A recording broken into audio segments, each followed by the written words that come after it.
goblins. Yeah, Hitler's or Something, but they could, whatever, man. yeah, you're right. You're right. Who knows? The potential is still there, right? Keep trying every day. Yeah. Every day I'm hustling. You're welcome. That's going to be in all our heads for the rest of the day. That's it. I'm trapped. Absolutely trapped. Roll high and subscribe. Roll high and subscribe. Yeah. Nice. I like that. I like that. All right. We are just about live. And I got to figure out... Welcome back. Let's Talk Lore, obviously. Oh. Got to figure out what the topic was. I know we always have two topics. The first one is always fan picked. Right. And you know what?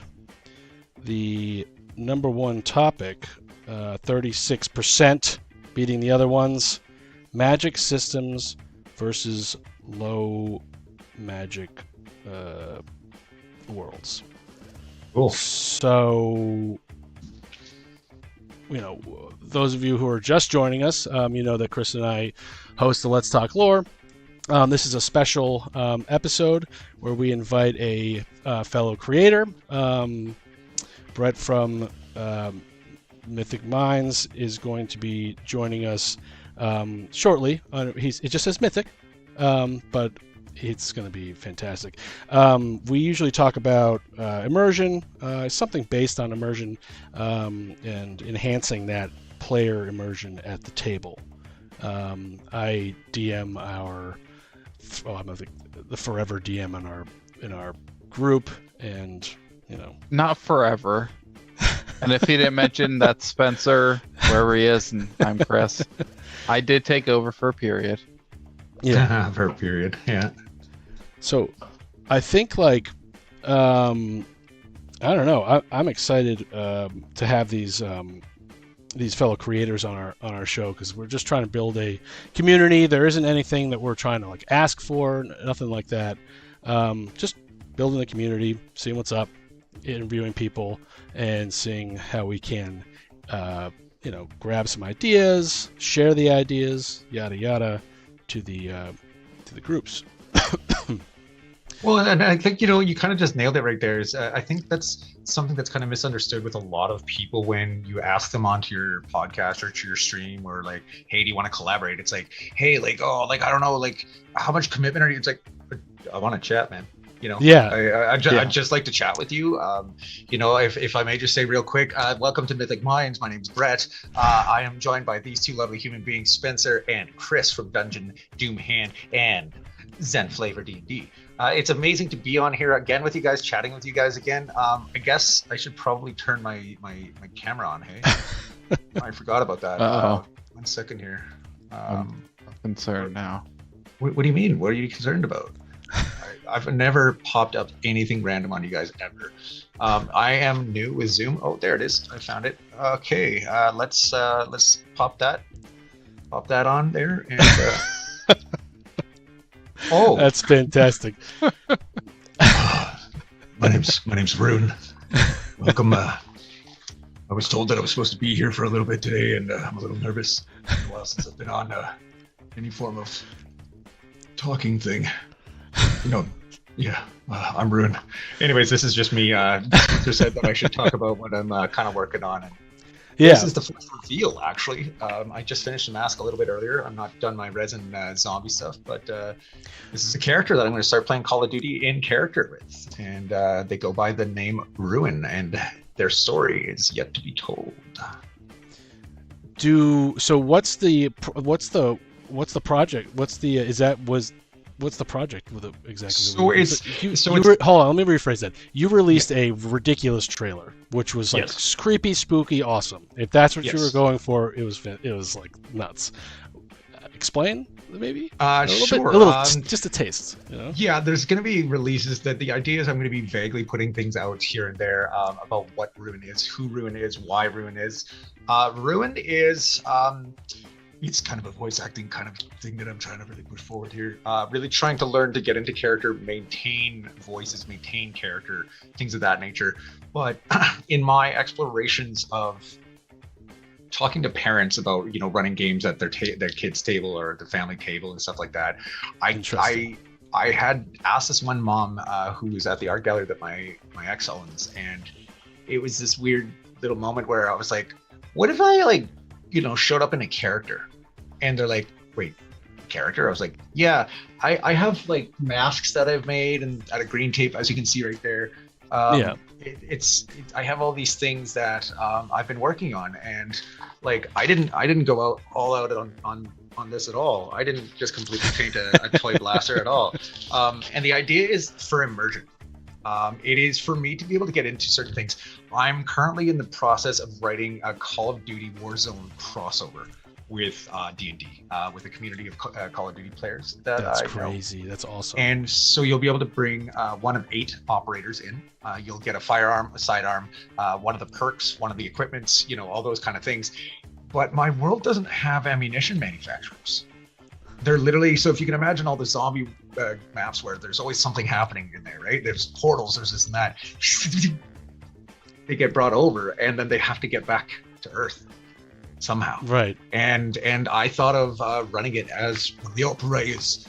Soap is always going to say, like, welcome to the war zone. Get your equipment and get ready here.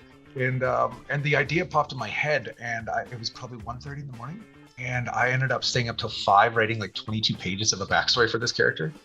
And it's just about being able to play a character while I'm playing Call of Duty, but then releasing little tidbits of the story and seeing like what catches with people. And there's that one guy who always wears a mask. He's got that white mask and everything like that. Apparently the research I've done is that characters in gameplay really hits. Yeah. I made this all by hand, except for the vest. And are you doing like, are you like creating, so the crossover, you have to make your own mechanics and stuff is what you're talking about. Like, so how do you, so like, interesting. Do you have to make your own weapon stuff? It's not too dissimilar from a ranged weapon like a bow. Interesting. But like an LMG and an SMG can shoot 3 times per round. But again, you need to be aware of that, because if you're shooting 3 times per round, you've got 30 rounds, or LMG's got 60 rounds. But the LMG I've got, if you fire all 3 of them, you can fire through. So you get penetration and such like that. So one interesting thing is that we actually, Chris and I actually have a player who wanted to run his own, like, what is it called? Mad Max style game. And same type of thing. He wanted to bring guns and stuff. To be more Mad Maxy. Of course, the world is more. I think it's centered in. I don't know, Chris. What would you say? It is Dungeons and Dragons, wasteland. but it's a wasteland. Yeah. And he made all these like these weapons, and it was insane. But they're very powerful. So like he wanted you to have your you have your core class and your core race. And then, with that, I feel like some of those weapons were made for particular, obviously the ranged guys are going to need ranged, so on and so forth. Yeah. But like, you don't want to have just guns. So you have to also include like, the blunt objects and whatever. And he combined them. It was crazy. So like every sword has a gun. So like you can. It's kind of like a Borderlands scenario. You can like slice and then shoot, But then now your character's so powerful with that. Like, how do you? It's interesting. I would love to have. We should know. Knowing that, going back, I should have brought Adam on so you guys could just go at it. Just go at it. But how are you weighting your mechanics? Like that's. Well, that's crazy. I'm a big fan of using operational powers such as computing powers to do some logistics for me. In other words, what I'm saying is that I uploaded my mechanics to ChatGPT. And I set parameters, and then I loaded up the characters to it, and then I also played a character. So I had it run as if it was a DM for me, but with no narrative. And so then I would make my choices as the characters, it would make some choices, and then there were statistics that I would have it print out at the end of each thing, saying like the survivability rates and things like that. I would also be able to witness how often I would miss, how often this and that. But it would be able to print out in a table for me these statistics where I was able to quite literally see the way it works. Hi, Chef. Thanks for lurking. and it's amazing because then after I saw that it's understanding of what my purpose, what my intentions were, I would say run 100 games, and choose random stats, but give me the players or the characters you choose, the weapons you choose, the perks, etc., and then let me know what this the probabilities of each thing is. I'm also bringing Sea of Thieves into D&D. Ooh. And that the naval mechanics behind that have been a nightmare to try and combine for multiple reasons. But if you think about it, there are firearms in D&D. If you look at D&D Beyond, there are firearms. So when you look at these base concepts, it's not overly difficult. Like with the Sea of Thieves, the closer the boats are, the ships are to each other, the easier it's going to be. On the Sea of Thieves, I have 4 different kind of classes. There's the helm. So he's going to have a better chance, or they're going to have a better chance at like when there's a big wave or something like that, at holding straight. Or if there's a bunch of harpoons that the other ship has hit, that they can either break it or counter it. But then there's a cannon master who has a better time shooting. There's a deck guy who's better at fending off borders. So it's just these concepts where as soon as you start to realize how many things are already in existence, you pick and choose, and then you make a raisin bread kind of one of those Christmas cakes with all the little colors on it. But then you realize you're going to make a bunch of bad bread to start. And yes, I have some friends who are keen to playtest things, and I am nervous to playtest that because I'm going to be bringing it onto stream very soon. And I'm like, okay, let's playtest it. But I'm like, but when you have an understanding, like world building is one thing, mechanics building is another. But when you have players sitting at your table who all know that you're trying to build a mechanic system and they're okay with that. Yes. Right. Yeah. You definitely do need the players. And, a lot of the times we have these conversations whether it's like how do you do this in D&D or how do you do that in D&D. A lot of the times, and we were joking about this one last topic. I forget, Chris, if you can remind me, where we were just like, ask the players. Yeah. Well, it's the rule of cool down the way, right? Chris, have you? Oh yeah. Well, I mean, the whole point is to be immersed out of your real world, and for me and Chris, I believe don't let me talk for you, Chris. It's like a way to escape. How do you explain it, Chris? It's a way to connect with a friend right every week and have some fun doing something ridiculous. Yeah. Yep. And if you have players that have that mindset, I find it's a lot easier to like try new things and do everything, because you will have that one guy who wants to you have your problem players, but you can figure out how to handle each individual one separately. Yeah.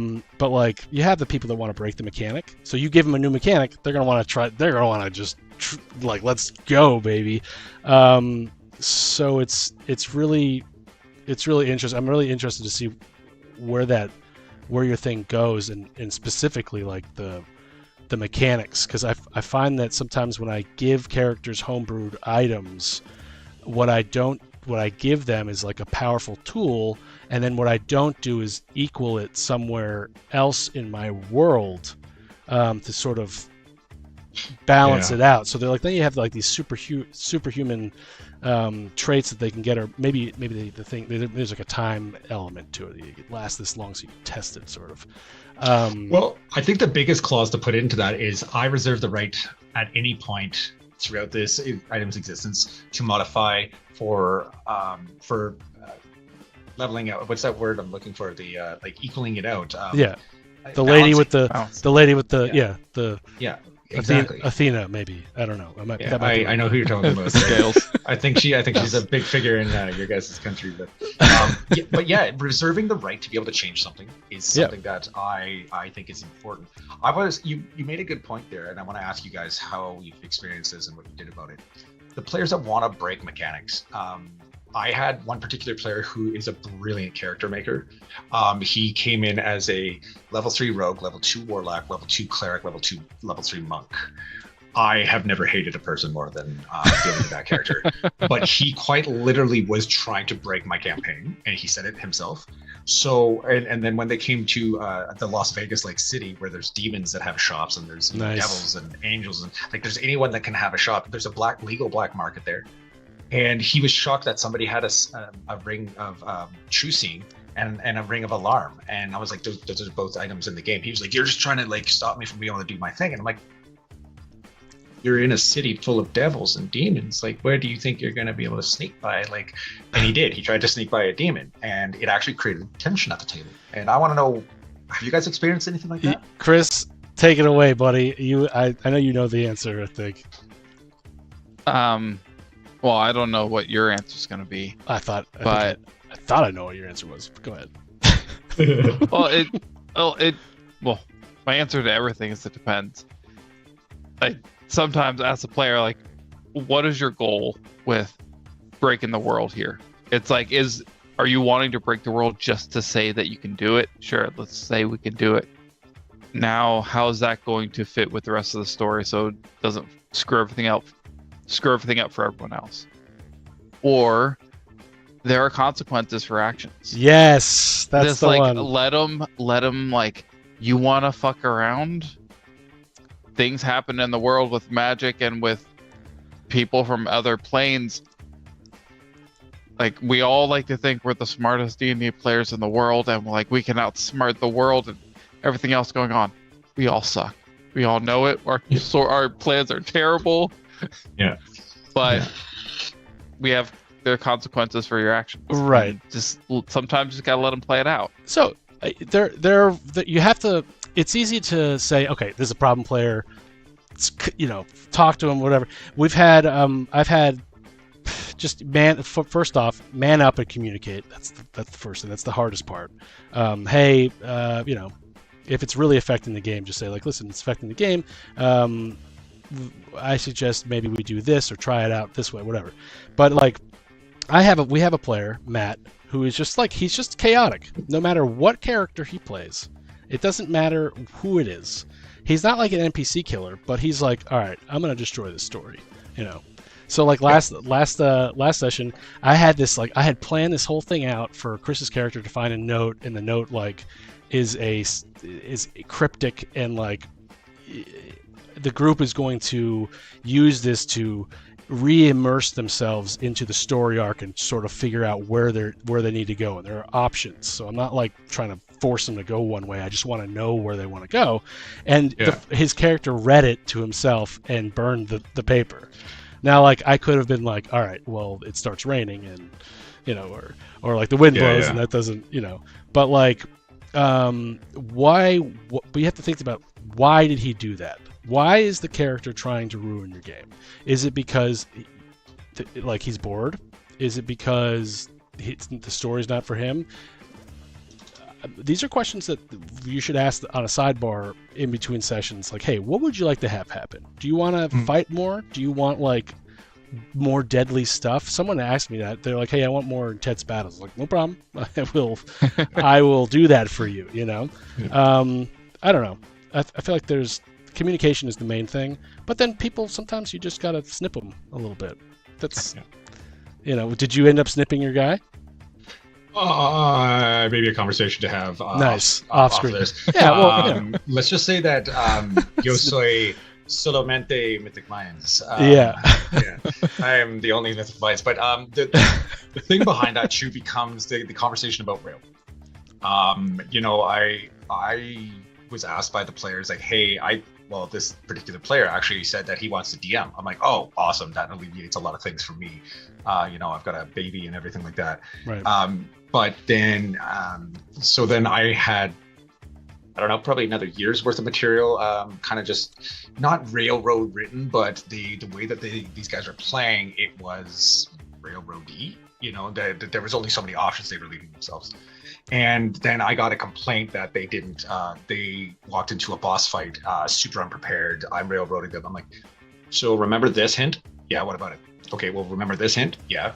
Do you guys write notes? No. Okay, well, you guys asked me to expedite like a year and a half worth of material into 6 weeks. What's gonna happen here? But then the same kind of conversation comes up with like, well, hey, like I don't want you to limit me. You're kind of railroading me. And I'm like, well, it becomes the conversation of the table, less about the DM versus the player interaction. Chris, correct me if I'm wrong here. The definition. Well, let's look at what is the definition of railroading. that would be like, because having a story arc and some side quests that lead to the end, you know, sort of, that's not necessarily my, you know, creating a story arc is not railroading, right? No, Chris, it can't be, because like how can you set up a world if you don't have a story, right? Well, not every game that you're gonna play is gonna be, all right, you're here in the world, go do whatever the hell you want to do. Sandbox. There are some stories, there are some like, all right, we're gonna be in this area of the world. This is the main sort of plot that we're going for. It's like your session 0, your chat about the game. It's like, this is the general thing that your characters are gonna want to be excited about. Like, all right, go and solve these problems. It's not railroady if it's like, this is your goal, this is your problem, this is what everyone wants you to do. All right, go do it. Yeah, I'm planning for that. I mean, I have sidebar conversations with people, and I say, okay, what do you guys want to do next time? You guys have these 3 options, 4 options. The 5th option is obviously we don't know yet, and it always changes.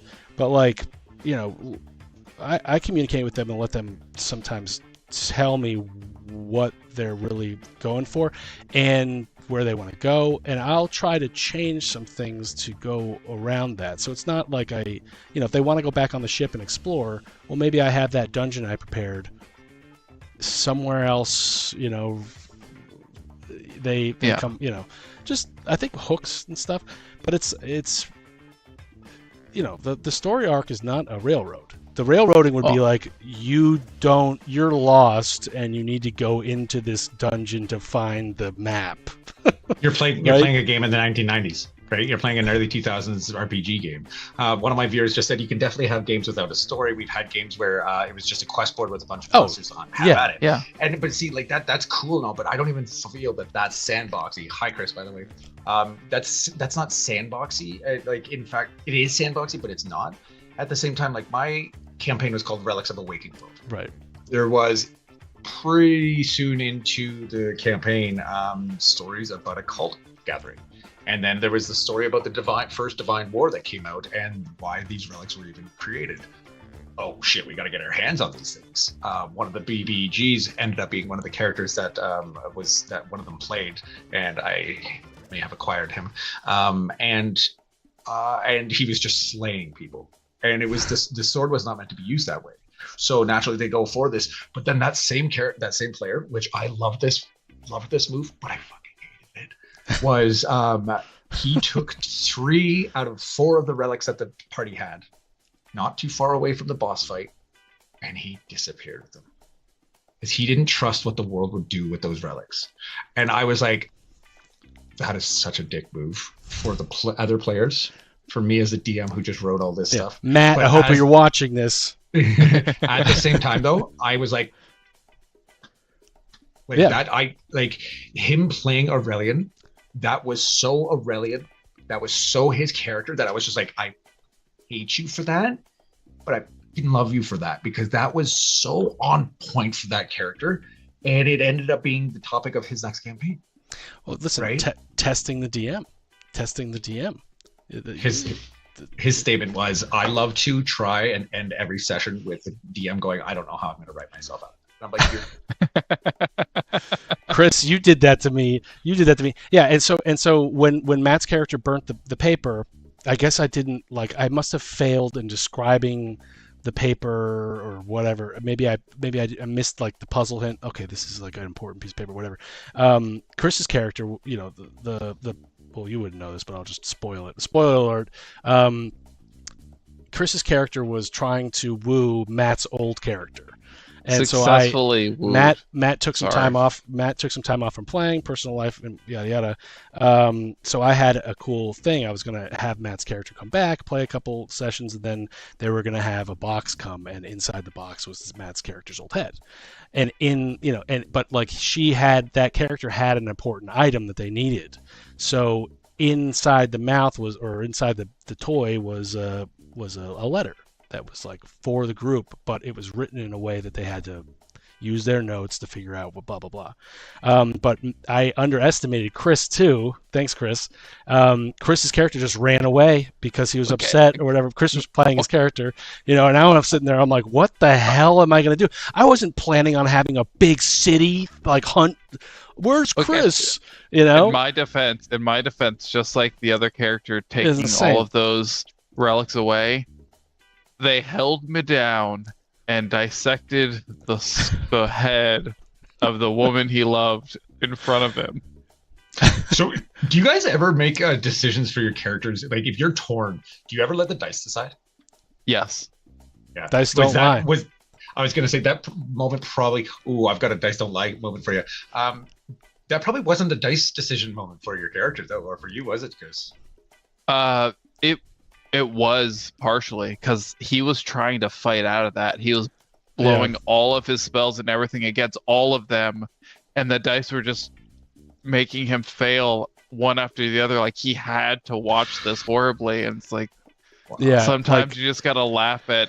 Chris was trying to cut open the head, or no, the group was trying to cut open the head and see what was inside, because I had dumbly I made a mistake, and I made the head the thing, but the note wasn't even. It was, whatever. The barbarian was holding Chris back, and Chris was trying so hard to get failing. I bet if Chris had gotten free, he would have got the thing and looked at different whatever. Yeah. But that's so railroading. To circle back to railroading, I don't think it's hard to say it's railroading when you have all these random things that can happen. Like, I had planned out the whole thing, and then like, you could do whatever you want to do. So well, and I think you kind of also just hit another good point there before we move on, is the hints that you give. Do you say 1 + 1 is 2? Or do you go 1? 1? Yeah. Yeah. And then when they miss it, it's like, now is it like, okay, are we going to walk around the world for 1,000 sessions because they missed the critical point of one thing? And then it's going to be like, oh, they come back to it. And that question then lies in, oh man, wait, are you saying that like in session 5 that we could have like totally like been so much more efficient with our campaign? Why don't you just let us know? Like, you're damned if you do and you're damned if you don't. So I would say it happened. There's no right answer. I don't know the answer. I would say that, like, looking back on that particular episode, I would say that like I had a passive perceptions, like that I wouldn't necessarily tell, like you wouldn't say, okay, the stuffed animal that was in there with the head belonged to a baby mind flayer that the group had saved randomly, another random thing. And the random mind flayer is ultimately going to have this item on him, but they have to go find him now. That was the whole point. And so the stuffed animal had the note inside, so they were going to leave without even investigating the note. So I was like, who's grabbing the stuffed animal or whatever, the toy? You feel something or whatever, because they didn't want to investigate it. They just wanted to move on. They were bored of it. So maybe it was I think I view it as my fault. I will blame Matt for it, but it is my fault because I just didn't describe the encounter correctly.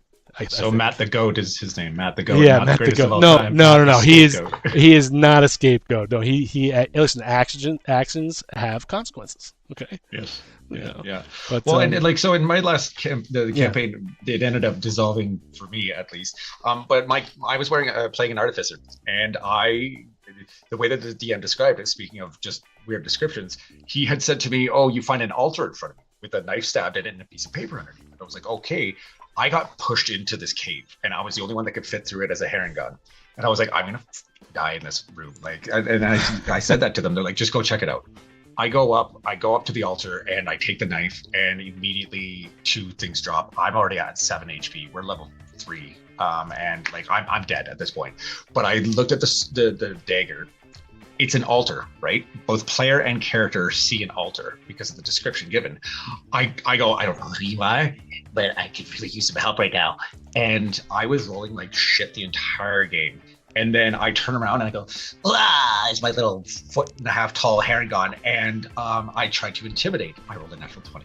And then on my dex saves, funny enough, my character's named Dex. And because he was herring gun, he got to add a D4. I rolled 4s on every single one of my deck saves that would push me over the thing, and I got out of there. I looked at this dagger, I was like, oh. And then the contention in the party started that I am not a cleric. I can't find religion. I'm like, so if I'm not a priest, I can't be a Catholic? If I'm not a this, I'm not trying to be a cleric. They're like, well, no, but if you're going to find religion, you have to be a cleric, and you don't have enough wisdom for that. I'm like, I have 20 intelligence, and I can't find God in a dagger that saved my life. What? And it created tension that it was difficult for me to see past that, because I'm like, you can be religious without being a figurehead for the said religion. And yeah, it was interesting that the context of that entirely went the wrong way, because it was just like, my dice told the truth. Like you said, dice don't lie. Yeah, dice don't lie. And I ran with it. I was like, I prayed to a knife that literally is from the pirate who sent us there to get it. But I was like, I know that that's not him that did that. It was something else. That's hilarious. Was it a fiend? Was it something else? I don't know. And it actually ended, to answer your question earlier, I ended up leaving because I could not understand why the majority of the party and the DM were just like, you can't do this. I'm like, yes, I can. I have autonomy. I can totally dive into books now. Oh wait, I'm 20 intelligence. I'm already good at diving into books. So yeah. Anyways, I just thought that was interesting. Well, let's bring the topic back to the topic chosen by the viewers, which was magic systems versus low magic worlds. So when you create your world, I'm assuming the way that this topic would be written would be, is your world one where, Chris, help me out here. This would be like we've had this conversation before, off screen, I think, about Lord of the Rings, where you have some magic, right, versus what, like the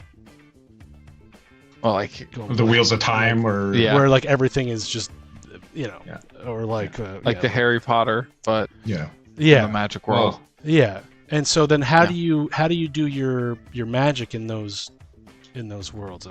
I would imagine that would be, Well, I think for me, that question comes to what kind of response you want to have. Just like Brett's last story of going down this tunnel and finding this dagger, and then some miraculous thing happens, and seeing some power in there.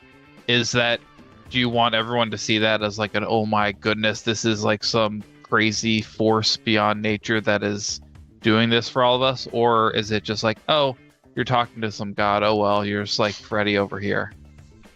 Like, how do you want people who are wizards and sorcerers to like have to hide it when they're in town? Of like, it's not widely spread, so it's the feel you want to play with it.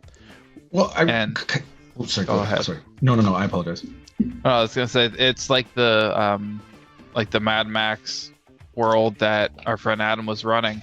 I was a purely magic, basically a purely Great Bonfire character, joke character for that, and it felt like, all right, this whole world, everyone has guns, all these weapons, and I only have magic. I have to hide everywhere, and it felt fun to be a magic player, a magic character that tried to not expose magic everywhere. Do you? Well, go. Sorry. Well, the world that Relics of the Waking World Chapter 1 started in, magic was flipping everywhere. And but there were a lot of people that didn't necessarily work that way. They enjoyed, the work of the respect of hard work. There are parts of the main cities and such like that had, like, they were purposely built by hand, by old methods, to show the respect of the building itself, of the honor into which building that was. The next campaign is, so they lost the campaign. Funny enough, they walked into the boss fight with no relics. Weird. And they fought a god. And gods were everywhere. Like, the gods were everywhere. And I won't go into the lore, but they were everywhere. They would constantly talk to people. But the god that I created, Xyriskoth, the god of fear, torment, and the void, won the fight.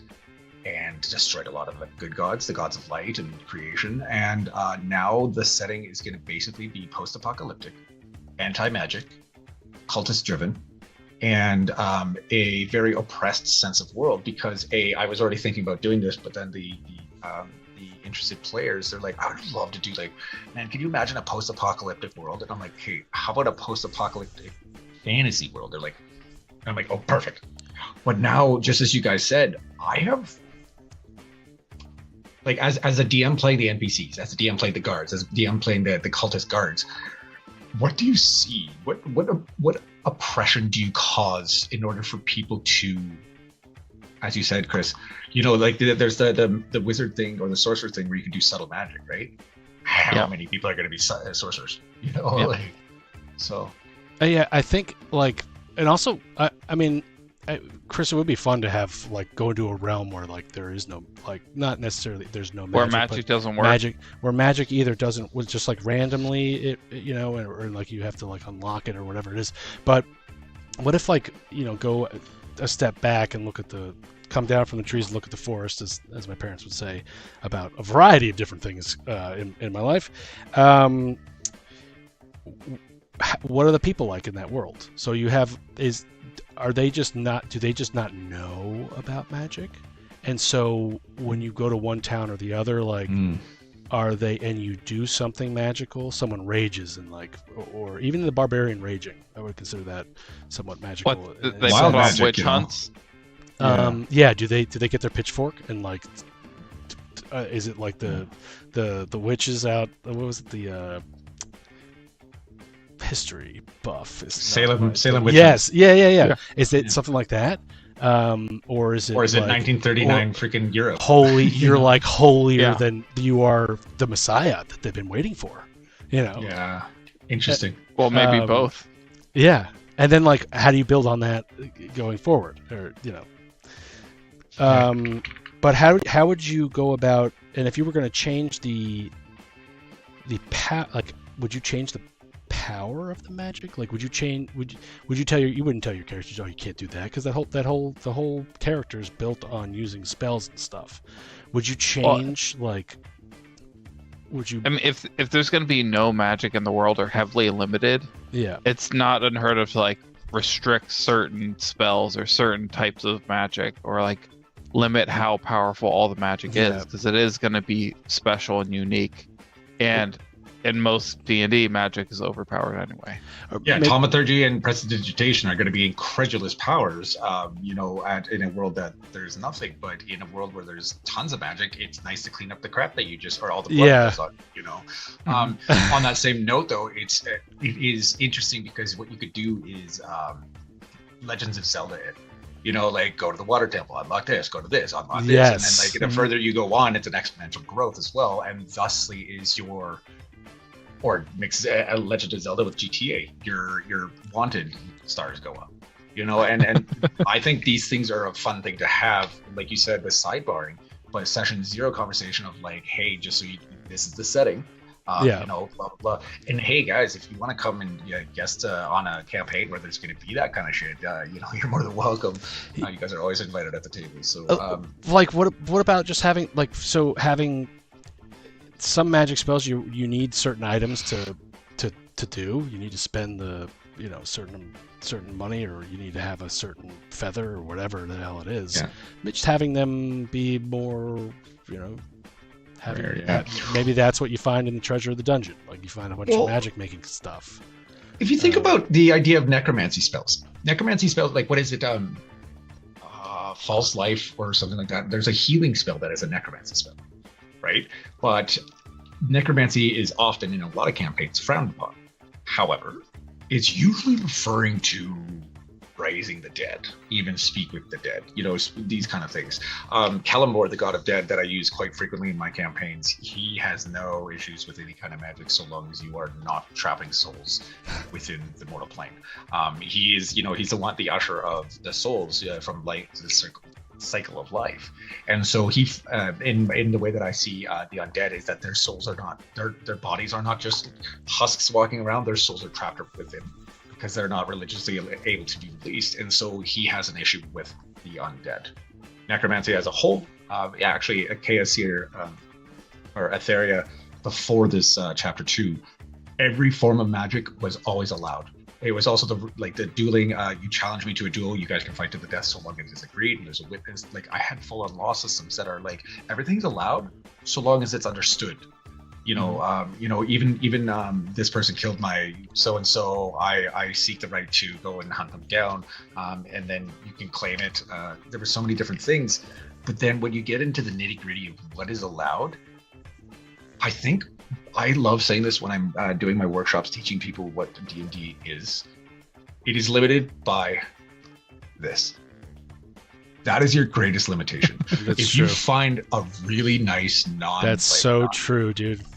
Like, if you're not just trying to be that guy that's trying to break the game, Matt, and you know who you are, then I reward creativity like crazy. Crazy. If someone or a team, especially when the players, like the whole party, comes up with a really wicked combination of things, I will give it to them. Like, I encourage sidebars with players, no DM, because of that. The way that Chris and the group decided to put a bag of many things inside essentially a bag of many things, like scientifically creates the black hole or the void, and they used that to suck like the Kraken, and that was how they got rid of. They were levels not ready for a Kraken, but decisions have consequences. Yeah, consequences. That is actually a trope from, I think, the 2nd edition, and it is a trope. And I have a table. Well, I played it a couple times, but the DM said you guys will have bags of many things. But you have a 1 in 4 chance of spawning a Tarrasque. Yeah, I just 1 in 4 chance of spawning that. Yeah, it's supposed to be. You can do it.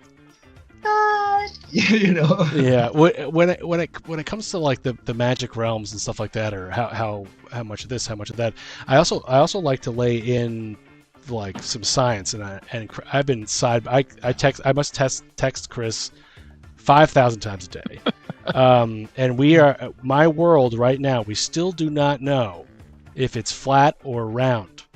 And so I went to a deep dive. My God, I know, and I had them do a debate with people. The debate episode was just hilarious, where I just had like, okay, so every now and then your mind is gonna warp, and you're gonna come on a stage where you're gonna do a debate between the round worlders and the flat worlders, and for like a minute, and I want to know like your actual thoughts on like trying to prove one or the other, and then it would switch play another 30 minutes of the game, and then boom, it happens again, and they're on opposite sides. Now you have to prove that it's flat or round or whatever, and because of that, I learned so much science about this. I was gonna say, is that science? Is that science?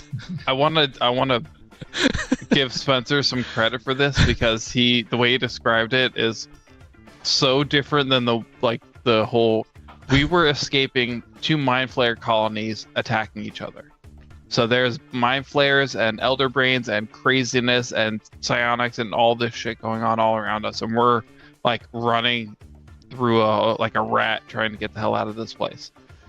So while all this is going on, there are these blasts of this psionic power, and when those would happen is when we get trapped in these round world versus flat world debates.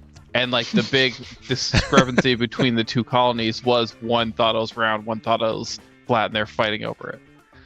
And like, so like every so often we'd run, try and do this stuff, and then this pulse would come, and it's like, all right, now you guys are in your debate. It's like an old like 90s sitcom where you just pulled into like another reality.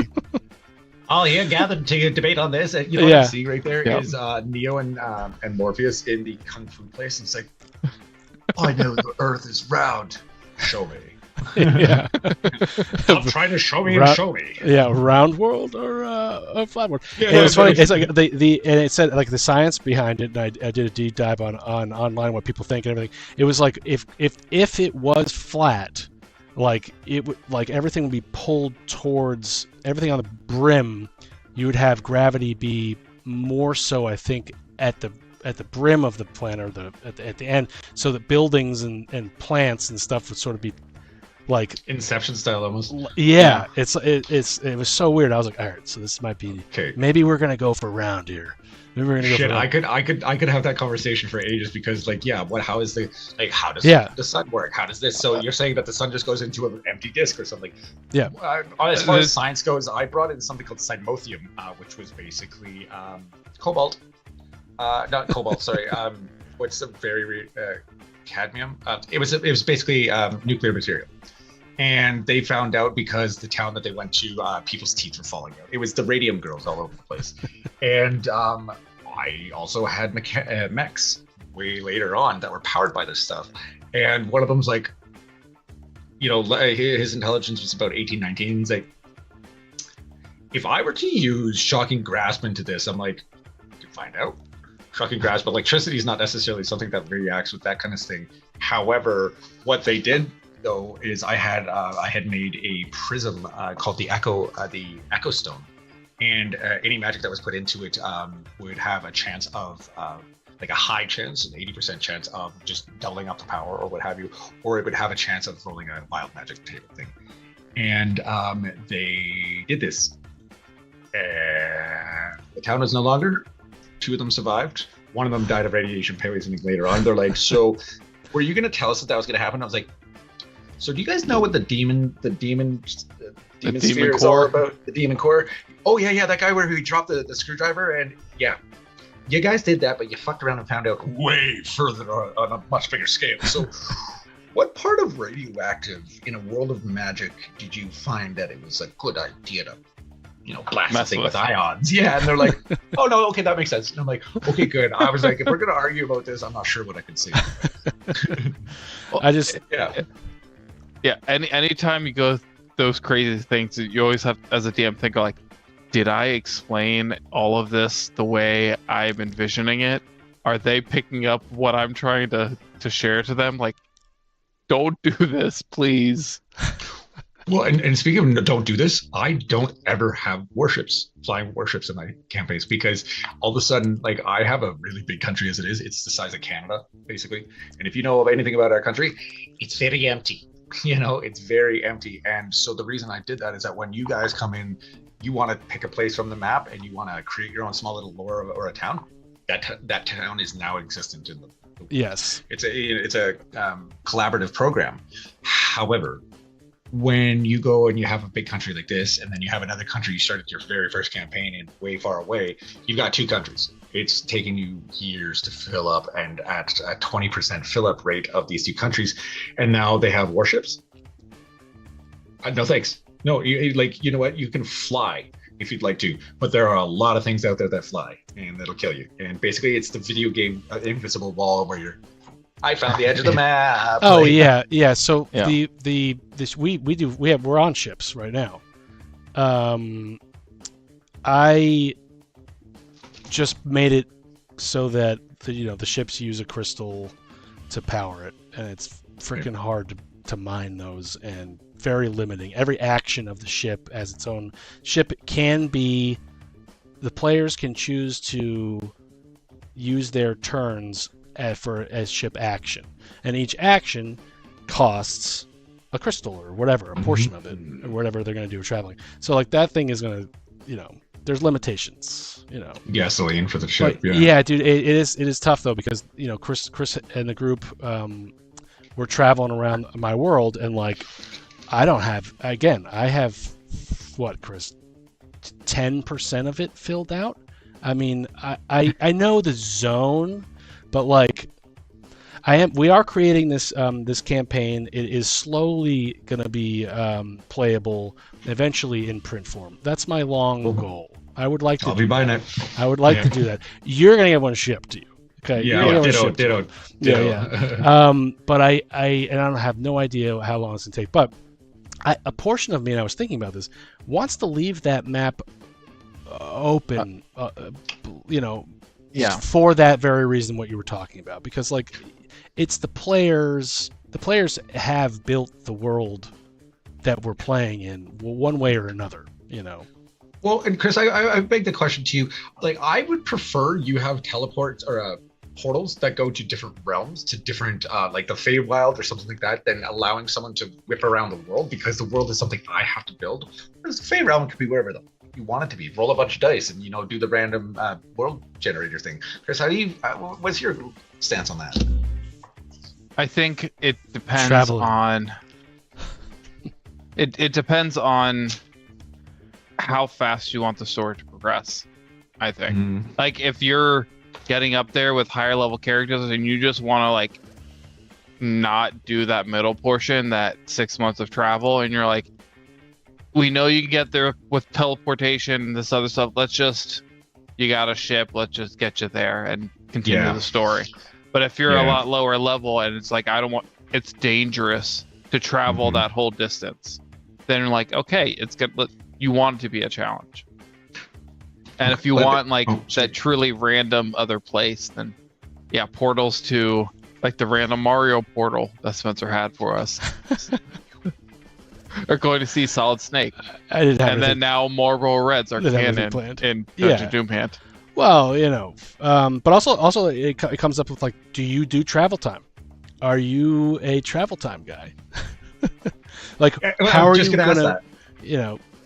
Chris and I did this great Let's Talk Lore. I would say, Chris, this is one of our breakthrough Let's Talk Lore moments, where we were not like, well, let me think for a minute. We actually like had a lot to offer in that one, and it was like, I think we have a lot to offer. All the time. I'm just saying, we weren't very comfortable doing it, and now we're comfortable. But I feel like with traveling, it was like, how can you make the traveling experience more enjoyable and more immersive to the player, that they actually enjoy it? So it's like, Chris, what did we suggest? One of them was like, okay, my character's going to read this book and become and maybe he gets like a certain feat, or like he unlocks a skill set while he does it, or like what was another one? Like, because I don't know, like Game of Thrones, it took like season 1 through 5 was Lannister, the prince or whatever, going from north to the kingdom, and that took like 4 seasons. And then all of a sudden, in the last season, they were going boom every other like boom boom. I'm like, didn't this guy age at all? Because like, but that's not entirely true though, because he stopped at a lot of places and fucked around. Yeah, right? He did that, but the Starks, for example, they got to pretty far pretty quick. And I think there's also that conversation is, how wealthy are they? How much fucking around are they? Sorry, swearing. I don't know what you guys do on that. I'm fine. You're good. Okay, cool. Like, how much fucking around are they doing? When you're Tyrion Lannister, a goat looks good. So there's a lot of goats along the way, So that question as well. But that was one.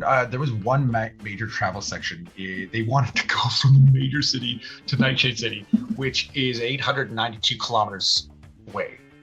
In miles, that's going to be 600 some miles. They had no horses, they had no money, they had nothing, and I was like, that's a long way to hoof it. Yeah, and also there's a lot of empty space as far as what I've created in between there. So, okay, guys, what do you guys want to do here? Like in between sessions, what do you think your character would be aiming to do during that time? Like you said, Spence. And the other side of it too is like, I'm going to make a D100 table for this thing. You guys are going to roll 2 or 3 rolls each. And there's a shit ton of combat encounters. There's a bunch of, lore encounters. There's a bunch of this and that. But it's going to be random as all heck. But there's also going to be, go ahead, move to go, collect $200. Like, you can... Yeah. You're gonna find these things that will move you forward. They literally hit every fucking skip they could in that moment. Like, you don't have to necessarily have like the full-on encounter too, because if it's gonna take a month to get there, you're gonna, in the real world, you probably have an encounter of some kind at least once a day or whatever. But like, you could also just summarize the encounter. Okay, based on your roll, Chris, boom, you got an 18. Well, the guy that you slept in his house. He offered you guys. He was really nice, very informative. You know, were you good or bad? I guess you can ask the characters what they wanted to do, if they wanted to steal stuff or whatever it was. On 18, okay, you stole this, and this, and then you also learned the lore of that, and that. That was the day one, and you have like a couple of these random days, and you could do that in session, you know. But like, yeah, having the travel time though played out well allows you to buy some time for you as a DM to think. Yeah, 100%. For that travel time, the question I have for you is, like, every encounter or story that you present to your players, there is some purpose to it. You're trying to present some information, challenge them, give them some feel for the world. So when you're having them travel, like, what purpose is that travel for them? Just to get to A to B? Is there some other story you want to introduce to them along the way? Yeah. Like when I gave Spencer a time to be a player for a little bit. Oh, it was so good. That little stretch, I knew it was a short period of time, just and taste. It's something that I've learned from playing as in West Marches and DMing there is, like, I want to give them the feel and flavor of, like, the world and the atmosphere and, like, the travel of it, but I don't want to bog that down with it. So when we're going there, I'm like, all right, we're going to do the annoying, like, you travel this many miles this day and have these encounters and see all the random shit that happens around there. And then afterwards, I'm like, all right, the next 2 days you guys are traveling, you're encountering more of the similar stuff that you did the past couple days, so I don't have to, like, rehash it all. And by the end of it, it was just like pushing through of, like, all right, roll me like your encounter table of all the crazy stuff. It's like, all right, you guys are going to make it back to that town. It's going to take you a week. Let's see if anything fun happens along the way. And you shorten your table too, right? Like, yeah, yeah. I'd like all of, like, a lot of the erroneous encounters that don't have a story tie or something else that are just for atmosphere. Pull those out. If they're gonna hit something, it's gonna be a fun story thing or a plot hook or something that I want them to touch. Yeah, like, it's don't like hide the stuff. It's like a Mario Party thing when you see the gold landing or the coin landing things, and then they suddenly just go and they multiply. I had a moment where one of the guests, he ended up playing with us for a while, but then he's like, guys, I just got a new job, and he and I had a sidebar where he was going to do something dumb, and the rest of the party did not know that, which was the best, because on their travel to another place, they had the most emotional, what do you call it when you bury someone? A funeral? Funeral, good lord. They had the most emotional funeral, like half a freaking episode, if not more. And honestly, I sat there and I was just like, yeah, everything's good. And it was so good because it was that moment in travel where something impactful happened, something memorable. And I'm sure you guys can agree with this. When you have memories of something happening in the game, you don't remember sitting at the table. You don't remember looking at the screen. You're remembering the image the DM has led you to believe your mind is in, right? Mm-hmm. You're remembering the Matrix as far as being in it. And it's one of those moments where I was so proud to kill off a friend that it was...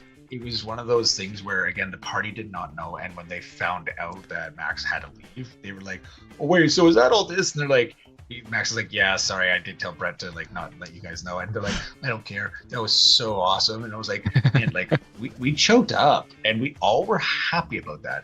And it would not have been able to happen the same way had they been in the middle of some subterfuge in the city, or they were in a dungeon doing a gold crawl or something like that. It was just that moment where they could take the time. They buried him underneath the floor slats of an abandoned town. And this is on the Ashen side of the country, where a big volcano makes everything ashy. And they wrote on in multiple places, but they all did something memorable for this character. And then naturally one of them pissed on top of the grave, and they were just like, nobody knows. And then, meanwhile, the mom character is going like, I saw that, right? And it was just like all that tension broken up with some really good satire, and it was just, I will remember that episode or that session for the rest of my life. Not to beat the travel conversation to death, but like the dead horse on the yeah. A mini session 0. What would you guys like to do? Do you want to do this? Like, how do you want the mechanics? Yeah. I do like the idea of giving, like, if I were to travel for a month to come see you on foot, right? I don't know if that would maybe longer. I would certainly try to do something, refine my skill set at something. So like maybe I don't know, I have no idea. Like if it's the barbarian is traveling with the wizard, maybe like just being, maybe being around the character, like maybe the characters rub off on each other a little bit in the sense that they, maybe the AC of the wizard gets exactly a little maybe becomes an orgy, maybe like the wizard gets a little bit more an AC boost.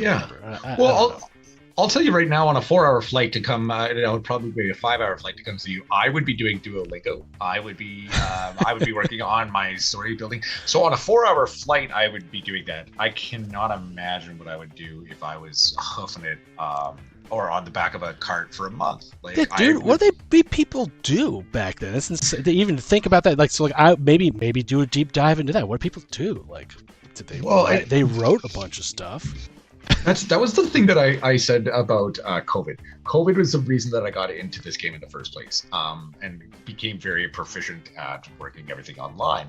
And yet everyone was just, I'm so bored. I'm like, aren't you guys the same ones that were bitching that you don't have time to do any of the things that you want to do? Like, now's the time.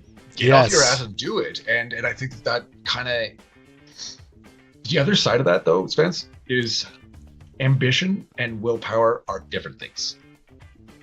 Some people that I know, including myself, think that spite is one of the most powerful fuels or ambitioners. Anyways, it's like one of the best fuels for someone to get doing something. It usually comes with a negative connotation in that sense.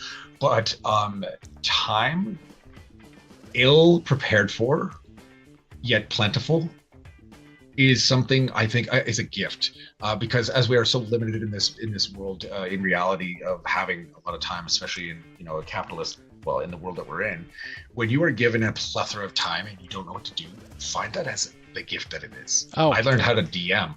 I learned how to world build. I had learned how to do this, and because of that, I now have Mythic Minds. Yes. But it was one of those things where everyone hated me because I was like, and they're like, I ate 10 bowls of cereal and stayed in my sweatpants till 6 p.m. and then I fell asleep with pizza on my chest. I'm like, that also sounds kind of fun, but one day maybe. Yeah, for a couple hours, that would be, But it's also not to. Yeah, I agree. I agree with what you're saying. Creativity and time. It's something that we were given like a little bit of a gift with. But I don't know. So, Chris, what would you say to a parent? I want to say hear your before I ask about one of the things that we talked about earlier. What would you say to a parent who you are teaching D&D to, or not a parent or like a kid or whatever? How to stay in character? Like, would you, maybe just a player, forget the kid or parent thing, how would you as a DM facilitate that at the table? Would you trying to encourage a player to stay more in character?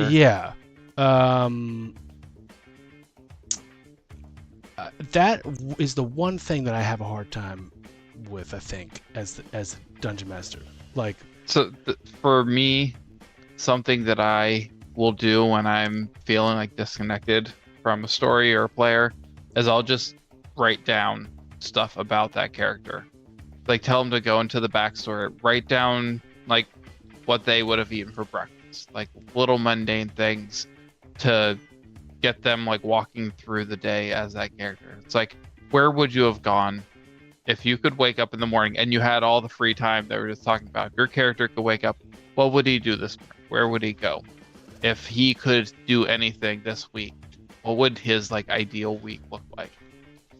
And Brett, you said you started off what seems like an hour ago, but you started off saying something about what teaching people role play sort of. I don't want to put Yeah, so I actually teach people how to play the game. I run down the mechanics, but I definitely, one of the big things that I do, actually, one of the still good standing Mythic Minds people, he was a very quiet human being.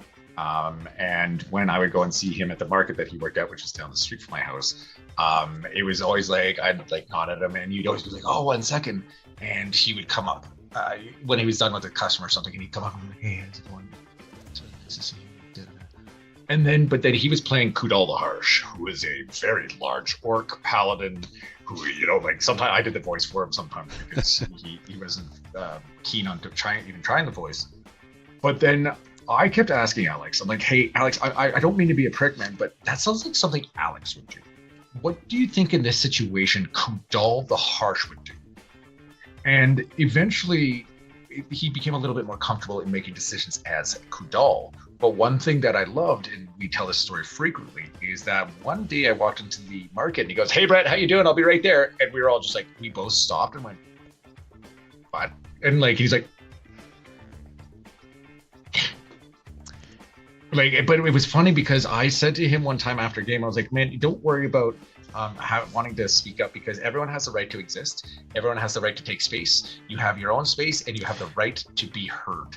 And I guess that really really set in for him. It was that nail that was driven into the wood board that just was hidden under the wood, because months later he was having people over at his house. He was doing this, and it was all because, like Chris said, it's trying to think of what that character is going to do, not what you are going to do. And that autonomy, that differentiation between player and character, it can be difficult for a lot of people. But what I try to teach people, I have what's called Who Are You? Who Are You Really? And this poem that I wrote is for a what's called a mini box, the Mythic Introduction to Narrative Innovation. And I have this, I'll actually put it on your guys's, you can see it on my camera there. So I have this poem that I wrote, and because I was just trying to write this guide for this mini box, and this became something of an inspiration to get people to think. And like, I'll just read you a quick blip here. Who are you? Are you searching or hiding? Were you fatefully called by coin, by fate, by vengeance, or was justice once forestalled? What features are seen when someone watches you from afar? Do you wear robes or steel? Do you carry old scars? What name would they speak if they reached out to you? Would it echo the truth or be something untrue? So what's your deal? Are you running from a place you once called home? Or is there never one and you always roamed? Do you chase what's rare or hunger for what's raw? A prize well earned, ill-gotten, or a vision of awe. And there's plenty of this. And the reason why it ended up becoming a poem is because I was writing this guide like, okay, if you're a character like this, and Alex was so annoyed because we were chatting and I could not stop the rhyme scheme. That's like Dr. Seuss. Dr. Seuss. Yeah, that was exactly the intent. Like, that was the exact thing. But that poem took me only about an hour to write all of it, because I was just like, oh, it's gonna like, are you lying to yourself? There's one line that I truly like, and I think it can apply to a lot of people. And sorry, oh yeah, there it is. No. So it was about a mask. Oh yeah, here it is. What hurt you? What marked you? Body, spirit, or mind? Do you carry that weight or leave it behind? Have you buried it deep in devotion or drink? Has it shaped how you act, how you fight, how you think? Do you wear a face the world expects to see, or has the mask become the you let yourself be? And I'm sorry, I think that can apply to reality. How many of us are truly ourselves in public? by ourselves? Like, how many of us in our family are someone else? How It like has taken me a long time, but I can promise you right now, I am not this happy, all the time, but like, yeah, I am who I am. But and amen to that, man. yes, Amen to that. but yeah, I completely, like, Matt, you're not obviously trying to destroy every world, just mine.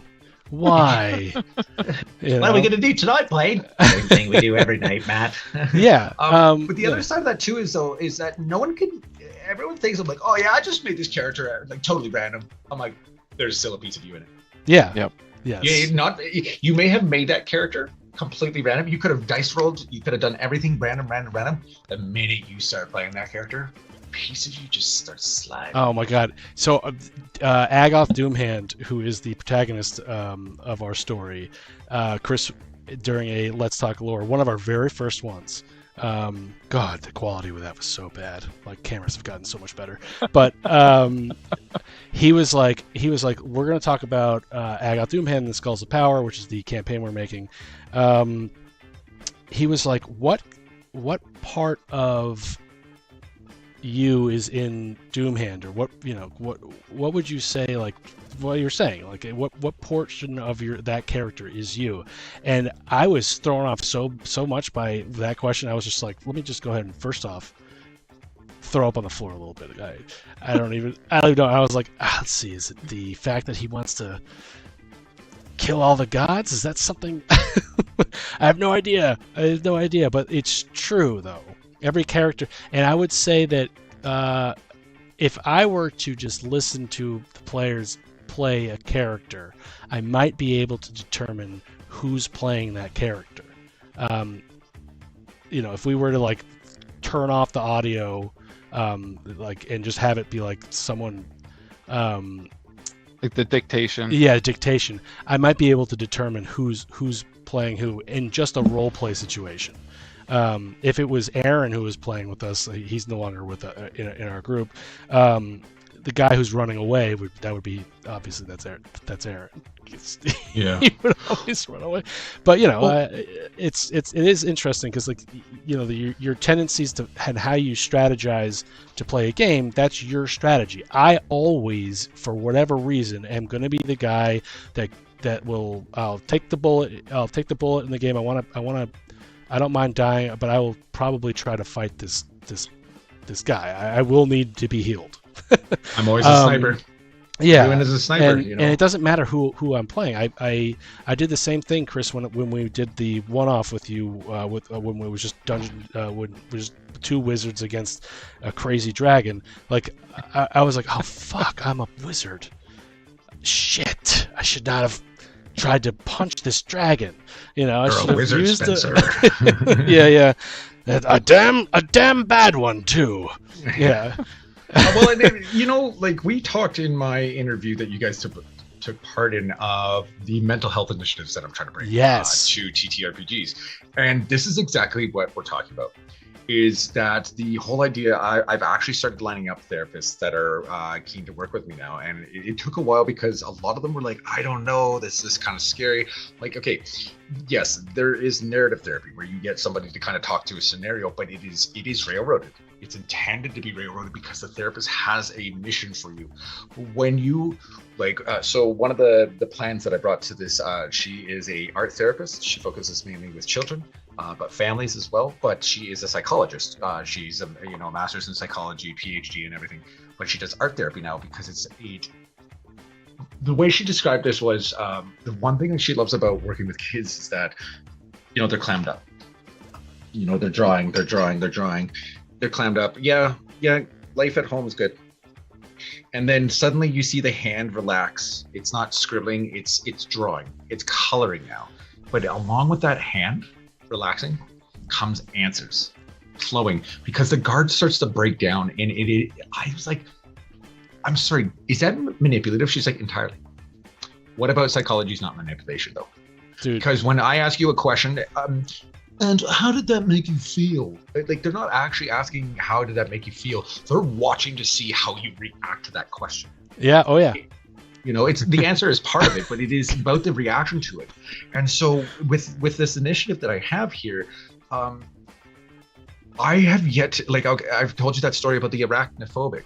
I told you the story about Alex. My first BBEG was my POS father, who when I realized it, I was like, oh, like I froze on camera. Everyone's like, "You okay?" I'm like, this is John rebranded, wrapped up in a character. Please kill him.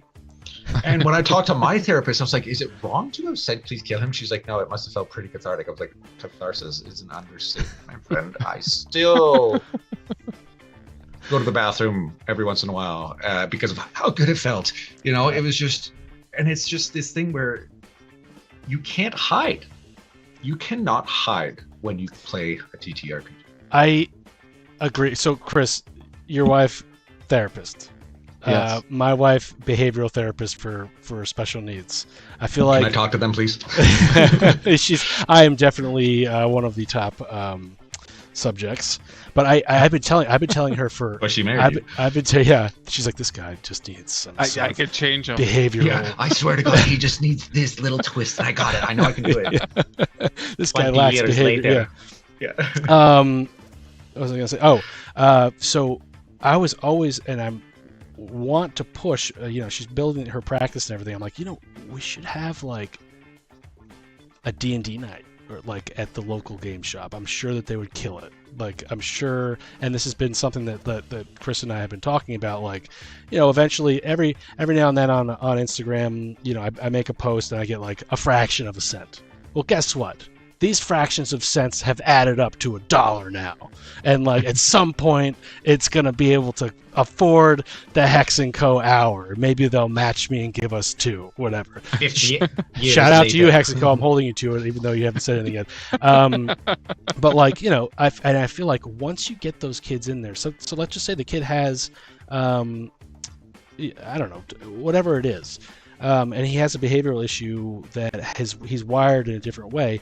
Like playing a different character in a different world and seeing how actions have responsibility for actions or consequences. With great, what was the Spider-Man quote? With great power comes great responsibility. Yes, Ben, Uncle Ben. Or Aunt May. Yeah, and I feel like that's a good way. It's like, sorry, man, you ran into that dungeon and it's booby trapped. You're not dead, but you're really, really fucking hurt. You're a new character now. So that actually is the first and foremost thing that the therapists have talked to me about. And the thing is like what my plan is as well is to become a multinational content creator in the sense of I'm not trying to be a therapist. I'm not a therapist. I'm a writer. I'm a content creator. I am a voice actor. I am a fucking weirdo. But in being a weirdo, I can think of a lot of different ways because you create a web diagram, right? You create that. Did you say yes to this question? Okay, here's the amount of opportunities here. Does the person have anger issues? Does the person have this? I actually am working on a system. I've actually run one already for team building exercises for corporations. That's cool. Oh, your issue is communication between different departments? Guess what? Everyone can't speak. They have to find unique ways to communicate. And why is that important? Because they're going to find new patient ways to communicate to each other instead of like, where the fuck is Gilbert? I'm giving you inspiration. I'm gonna use this for my next session. No talking. Damn it. Just the characters. Just I'm sorry. I rudely interrupted you. Go ahead. I'm sorry. No, not at all. It was so good. No talking dungeon. But actually, no, the players can't talk either. Because if the players can talk, then the characters can talk, right? Yes. And so it is. And even if there was no writing, in the sand. There was no. In fact, every time you try to go write something in any language, it would just come out as mathematics or something like that. It would become hieroglyphics. It would just not work. And so what I observed was people going like, "Wait, I have minor illusion, right?" I'm going to point the hand. So one of the things was, it was like one of those hopper stones, but you didn't know if the stone was going to drop or not. But one person who can't speak or see, besides the fact that the stones glowed fall or stable, they could not communicate. They could not move. They were paralyzed. But what they did was, I don't know if that's coming through, but they breathed. Yeah. One step. And it was like, I watched this and the boss looked at me and they're like, what the fuck? I'm like, because you give someone that moment to think outside of reality. You give people tools that don't exist. You give them this and that. All of a sudden, they're like Doctor Strange, where he's just doing all the hand things, and then all of a sudden oh, you know what it's actually like? Is the kid in the chair when he starts going like, huh!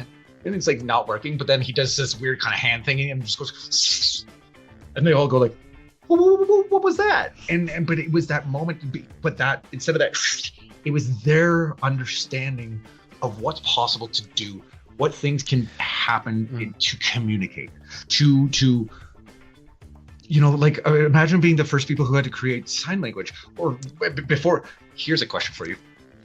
Imagine being a child, like a newborn baby who doesn't have language. They have nothing but pure emotions. How do they think? Oh. What goes, so when you think your inner monologue, like you think in probably thought, but if you don't have a language, what is there, think about thinking as a baby with no language. And it's just like, I personally can't. I have 20 different inner monologues. Yeah. When you try and think like that, suddenly everything's just like, okay. The possibilities open when you bring yourself down to grassroots, right? So, role play. I mean, first off, we can talk endlessly, and I'd love to have just maybe one like just not even like a live stream, just to talk to you about like behavioral therapy and D&D, because that is. I'm with you guys. It's like, it's right there, I'd also like to have your wives sit with you too, because I would love to pick their brain. I'm not trying to be weird about that. I would love to pick their brains, especially as you two being their husbands or their partners, like just to see that whole thing together. We met online because you guys saw that one post. So yes, we need to do that actually. And he would be like this for the first half hour, would be like, here are my balls, and it just here's them breaking. Okay, so what that actually tells me about yourself there, Spencer, is that you have a little bit of a submissive kind of tendency. Yeah. Maybe a sadomasochistic. But I like it. It's gonna be 30 minutes of my wife just staring at me to everything I'm saying. Oh, really? That's what you're doing? No, I'm kidding. I love you, Carly. I love you. I always thought that having a like the therapist or behavioral therapist as a wife is just, the arguments are just so brutal. I just cuts deep, At least they're good arguments. Because I walk away, I'm like, I'm gonna behave like this now, and I know it pisses you off. I have not changed. Dane Cook's Brain Ninja. The thing about women is that they know that they're good at being a brain ninja. It's like, well, at least I'm not like your dad. And then the guy like walks away and he's like, wait, what? Yeah. But role play. So, would you tell your characters? This would be the last topic here. But would you how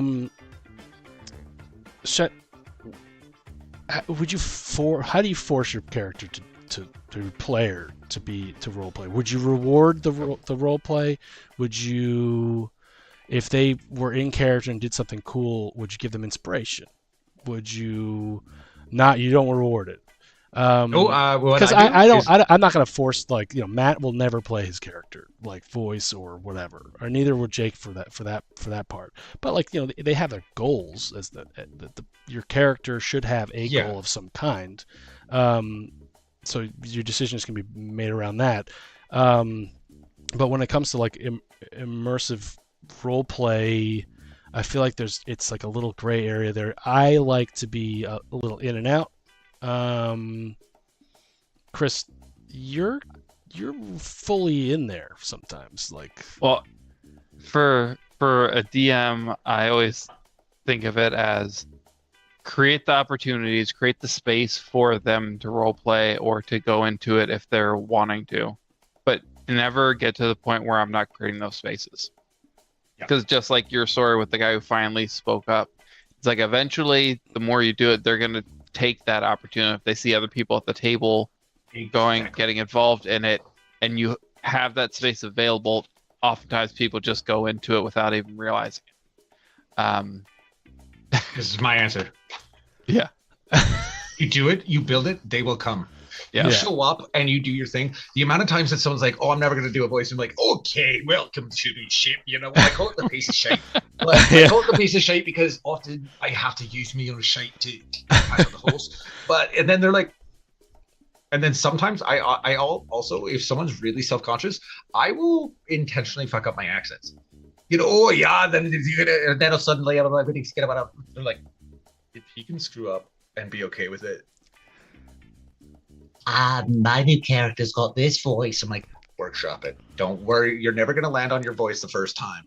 But it is showing vulnerability. But the one thing that as I mentioned with Alex, is that I do not accept players playing players not playing characters. I will not accept that. I will not. Like, so you're saying that your guy with 2 intelligence is going to suddenly do algebra? Nope. Yeah. Like that is something, because that is why statistics exist, or stats exist. That is something that I am non-negotiable about. However, if you want to suddenly be that barbarian who's going to learn how to read real good, and then suddenly he's like this, and he's speaking proper, well, then what did he go through to become this? Got something in his throat. That would be I'm back to the voice. Yeah. It's fine, but doing a voice is not role play. Playing, and being silly like your character, like you always have to be flourishing. That's not role play in my mind. Role play is thinking like the character. I had a really hard time with that when I was playing like Zelda, or actually my favorite example is Dragon Age, the first Dragon Age. I watched my friend. I went over to his place. He was like, "I got the final boss. Like, come over and watch this." 1 hour and 26 minutes, and I was like, I will be right back and go get my memory card. Came back, I did the boss in 9 minutes. Because Brett is known as the Hulk, or was known as the Hulk. I am a kind, skinny, white guy. You piss me off or hurt someone I love, I will break you. I played that very much in Dragon Age. I crushed the boss, and he was like, I see now. I see the failures of my ways. I wanted to be well-rounded. I'm like, yeah, that's why your boss, like, he lost it like multiple times, like 45 minutes into it. But then the role play was you're trying to make your one character play all the roles of your whole party, but you have a party there. Right. Focus them up. I feel like the railroading should be role playing, sort of, if that makes sense. I actually do agree with that. Because, like, but hey, listen, there's also traveling. To bring it back to traveling, your barbarian wants to be a scholar. You've got months of traveling to the north. There's a really good public library system in that last town you're at. Yeah. A, B, C, 20 hours later. 1, 2, 3, 15 hours later. And they said to the gods, I will not burn silently into that night. But no, I agree. So to kind of come back to the whole, the original question is, I always tell new players at my workshops, do not worry about the role play first. Let's focus on you understanding the game. When you understand the game, the role play will come. What's uncanny about that is that mini box is the opposite. The mini box does not have all the rules. It has a guide that is written by Sendarian Flashface, and he is indeed the guy from what's that?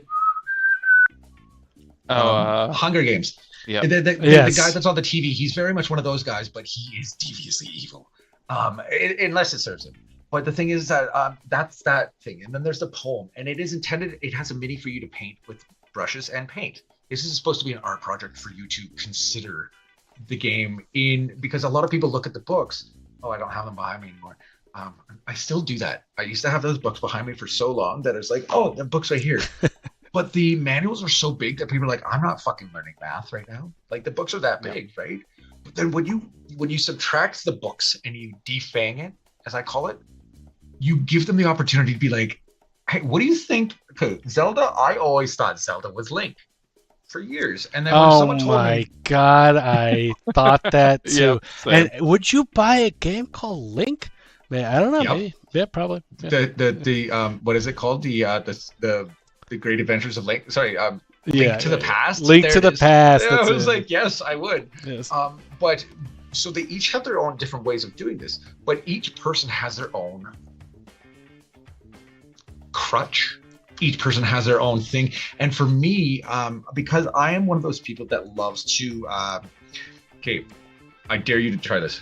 Next time you go into a bar or a restaurant, whistle that song. Whistle it nice and loud. Do it once. I have never waited longer than 7 minutes before I hear someone else whistle it.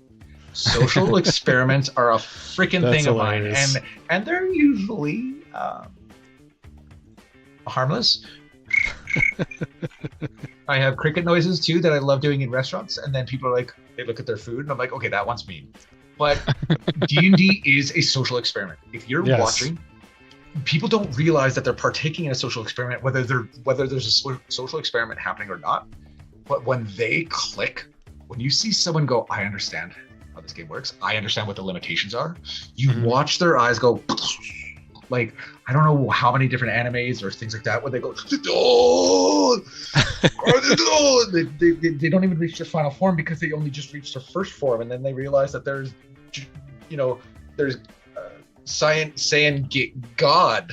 Like, there's so many things beyond that when they just click. And that to me that is the most rewarding thing, is watching someone at my table be like, I get it now. It's like, yes, Neo, yes. When someone looks up from their character sheet, it says, I have an idea, not from it. It's, I grabbed a book for a TTRPG called Amazing Tales somewhere back there. And similar to your art project, the first thing you do is they have a little piece of paper where you could draw a picture of your character and like write down a couple cool things they do. And it's like a really good way that I felt of like understanding that character before just diving into, all right, you guys are in a tavern, what are you doing? Give them some time to understand it, get to know it, and then go from there. Sir, I have to ask this question. What is your most unique and favorite way to not start in a tavern? Or do you guys really like the tavern start? I don't mind the tavern start, depending on the mechanics of the actual players. But like, do you guys have a very unique campaign start or one-shot start that you like? Ooh, wow!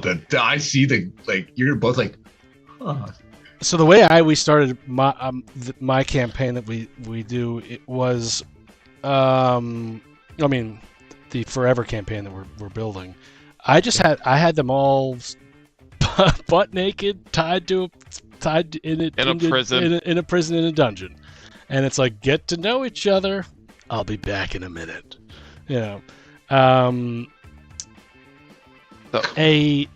A tavern. When we have a character, another player wants to join, we got to make a time. Like, okay, you're gonna join next session. I try to figure out like a way to meet, like, naturally in a while, just to come in. And it's been a tavern lately. Or like, Chris, what would you? Maybe you do more of the one-off stuff than I do. What would you? So direct this question to you. Instead of a tavern, my favorite place to run into a party or meet a party or start a campaign is traveling. Oh man, traveling. For me, like, back to the travel. It's when you're starting a campaign, there's always that of like, why are these people together? Why are they agreeing to do this thing? And like, if you're in a tavern, it's like someone calls a bunch of people and so maybe one of the party members is like, well, I really don't want to do that.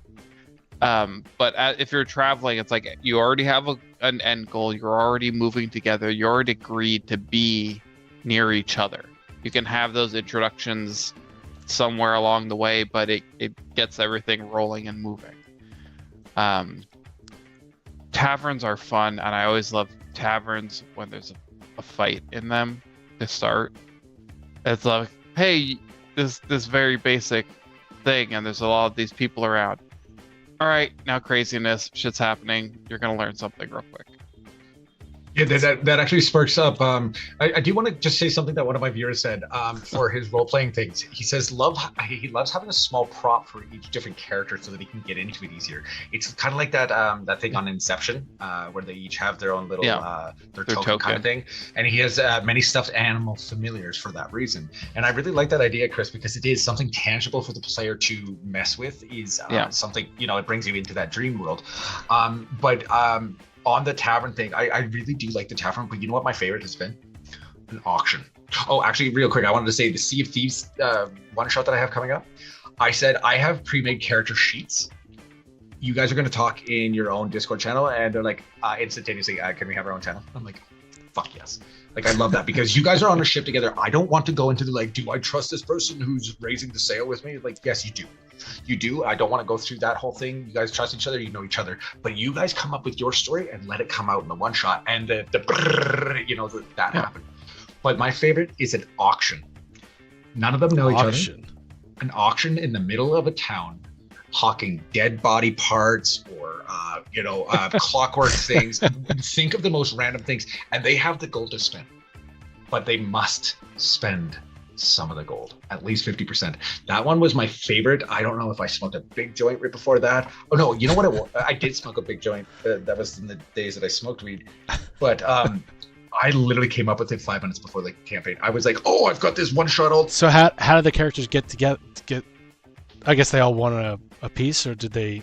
They did. So it was kind of on the whim thing, but multiple of them did want a couple of items, and then the auctioneer goes, all right, well, the money's gone up to the point where we call this the free combat round. If you two fight each other, the one that wins the combat wins the item. And naturally, they want to talk after that, or it engages them to talk to each other.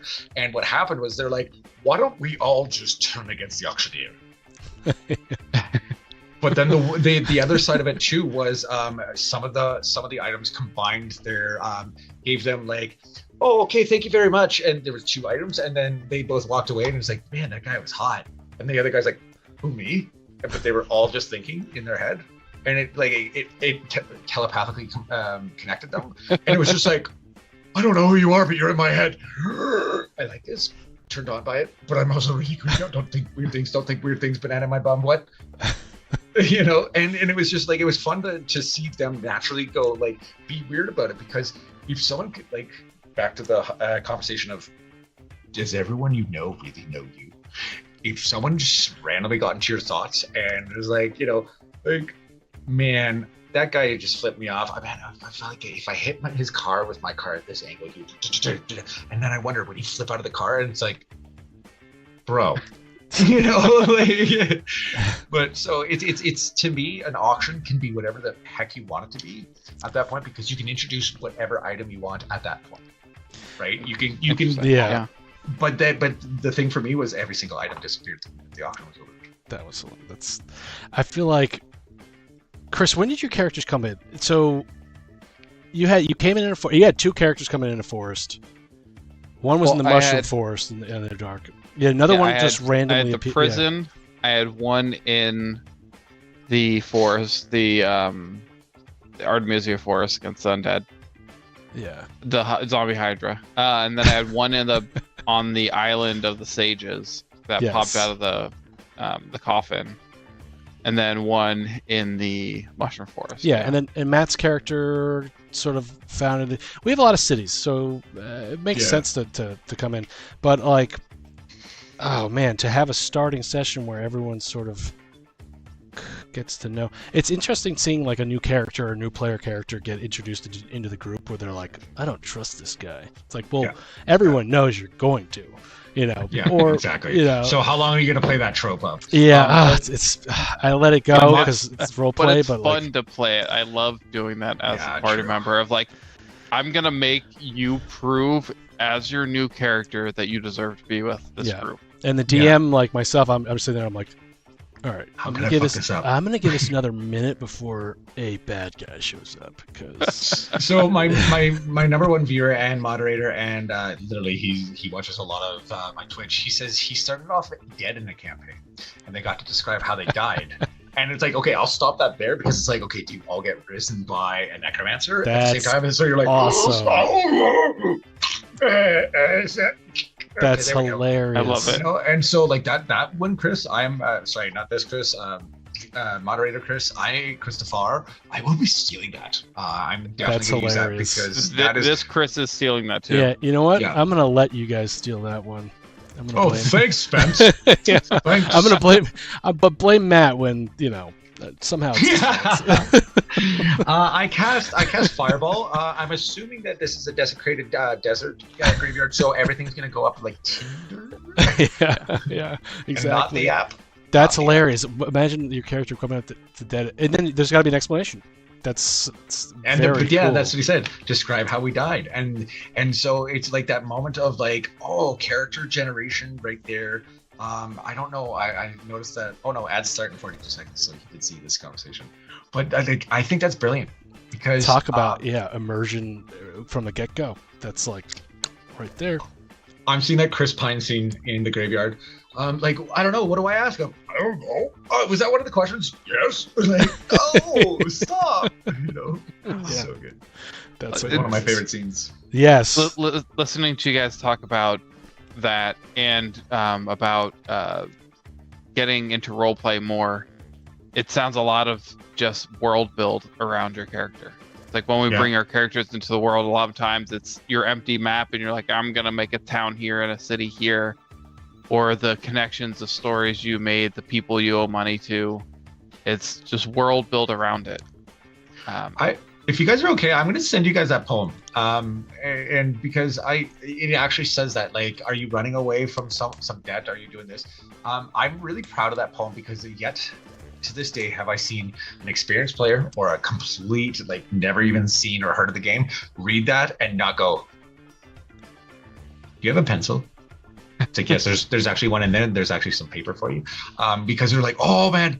But then like one thing that I always want to do is like, how much is actually at the very end of that poem? Sorry, I'm not plugging it, but I will just say, whoever you are, be it chosen or planned, you do not need every answer, not now and not then. Let the story reveal what your past chose to hide. Let your dice and your heart chart the rest of the ride. And if anything you imagined came from within yourself, that's yours to keep or to share. May you find what you seek, because you just don't know what's gonna come out. You might be pulling on someone's trauma. The last campaign that I was telling you about, the girl that was playing with us, not the girl, like, oh my god, it's a girl, but Ariel, the most amazing. She was brand new. She got thrown into my campaign at level 11 as a druid. First time playing the game. I made a mistake by saying. Oh yeah, she did fantastic. When we started this new campaign, first 4 sessions hit every single one of her triggers, and she was just like, I should have probably said something, and I was like, yeah, this is what the safety questions are. But it was amazing because she's like, you could see there was one point where she actually started to like emotionally well up, but then she's like, Myr is not me. And when she said that out loud, she steeled up, she found her resolve, and she pushed through this. And at the end, she's like, guys, I'm sorry. At the end of the session, I'm just going to have to go. And she messaged us all later. She's like, I thank you so much for letting me do that. I was like, we barely could tell. She's like, that was, and if I may share this, Ariel, I'm sorry, but it was, she lost her father last year. And this was about all 3 of us out of 4 of the players lost their parents in the campaign started, and it hit her hard. But when she disappeared, we were all like, but then she resolved up because she knew that wasn't her character. And again, it's this whole thing of that connect and disconnect from player to character. Yeah, that's insane. It's like, yeah, and how do we learn from it to change ourselves? And it's like ever going. Chris, how have you I'm just putting you on the spot. How has Stag changed your life? Stag is his characters who who, by the way, has successfully courted a Mind Flayer woman in the Underdark. we cut to My black. guy. Yeah, yeah, And I Level named an airship 20,000? after her. yeah. It's just Suddenly the um, world's just like seedingly dying. And I was like, and that is when and that does it for tonight, folks. yeah. It was so funny. Cut The to kid, the guy who Aaron missed that session. So when he came in for the next session. I was like, all right, shh, we're gonna have Aaron open the door and describe what he sees. Hilarious. Next time He's like, on "This- Doomhand. yeah, this nasty, gross smell. I was like, oh yeah. Tell me more. Yeah, that's so. How's that character, Chris? So the way Stag has come into my life a little. When I started playing Stag, I did a lot more research into the songs that I would try and mess with and sing during the game. Yeah. Not as much lately because I don't have the time to sit on Spotify and focus. But I definitely, Lo-fi. yeah, I definitely think hear the world in song more from Stag. That's hilarious. He's my bard. Nice. Yeah. Do you have a character, Brett, that you would say that has influenced you in one way or another? Every single one. Every single Without a doubt. Yeah, Theravel Galanadel was my dark elf ranger, who I very much based on the way that I play Skyrim. Dex Tinkerfluff is the artificer Haragon who drinks too much coffee and also has ADHD and just can't really. He's also like 12, but he's also really smart. Ruin is the name is appropriate for the character. Tends to ruin things around him, but also is a good person at heart. But realizes his mission is one of the most destructive things that he has agreed to do. There is not a character that I play. If there's a repeating NPC that you see has a name, has a history, there's part of me in it. And the reason why is because I created Mythic Minds with an intent. Right. Dex was to help deal with my anger. Theravel was to help deal with my mistrust in people. Ruin is to help deal with the fact that mistakes are okay. Like everything has a part of myself that I don't like about myself. And so to answer that question, yes. Which character? Yes. And I think that is what Mythic Minds is about. And that's why I do that. And that's why I also encourage people that if they find something about themselves coming out of the character, it's not bad, it's not good. You don't have to share it. If you want to, please do. Yeah. Real quick, Chris said that Chris said that they had to talk to the gods and in this graveyard, and they were told that if they had to stop the end of all things, quote, but they were given a time frame of 1 year in exchange to coming back to life or a bit of power. That is really cool. Majora's Mask.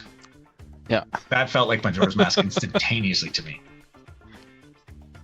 And then they traveled for 51 weeks.